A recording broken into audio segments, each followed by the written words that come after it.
Stop trying to be happy.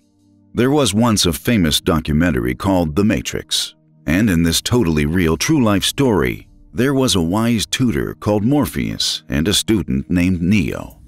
One day, as part of a training exercise, Neo wanted to hit Morpheus, but every time he tried, he failed. So Morpheus said unto Neo, "Stop trying to hit me, and hit me." And lo and behold, Neo was able to hit Morpheus. This line may have been ripped from an action movie, but it contains a grain of truth. Certain things seem impossible when you actively try to do them, such as yawning, being funny, or taking a whiz. And according to a 2014 publication called The Dark Side, when positive emotion goes wrong, this is also true of happiness. Authors Brett Q. Ford and Iris B. Mauss discuss this topic in a chapter called The Paradoxical Effects of Pursuing Positive Emotion. And by citing the results of various scientific studies, they conclude that to try to feel happy is to undermine your own ability to feel happy. The first problem you'll encounter when attempting to be happier is that your expectations will never match reality.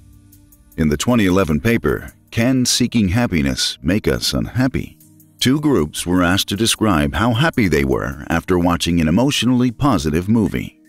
However, before they did so, one group was asked to read an article espousing the benefits of happiness, while the other read an article about a general subject.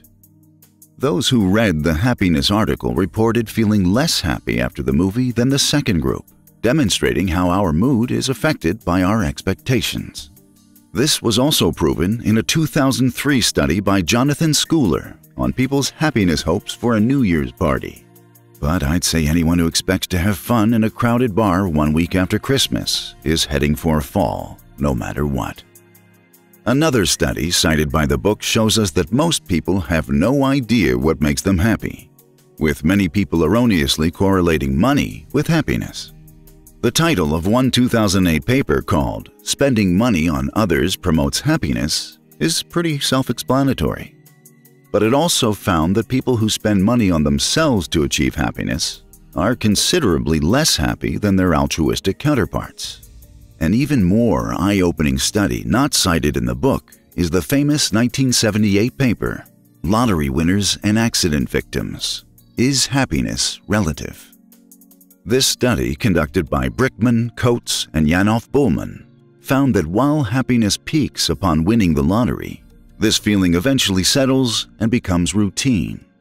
Also, this outlying event makes ordinary pleasures seem dull by comparison, meaning that lottery winners end up typically no more happier than your average Joe. One final set of examples cited by Ford and Mauss explores how monitoring our feelings only ever makes us unhappy. The aforementioned study by Jonathan Schooler found that those asked to record their happiness while listening to music reported being less happy than those who simply listened to it and reported on it afterwards. Another study into consumerist habits from 1993 discovered that those asked to rate a product over another ended up less satisfied with their choice than people who were not asked to analyze it. And as if we needed telling. A 1978 study by authors Kupchik and Leventhal revealed how explaining a joke makes it less funny. It seems as if the root of happiness is almost subconscious in nature. As if to be happy, you have to forget about being happy and simply be. Wow.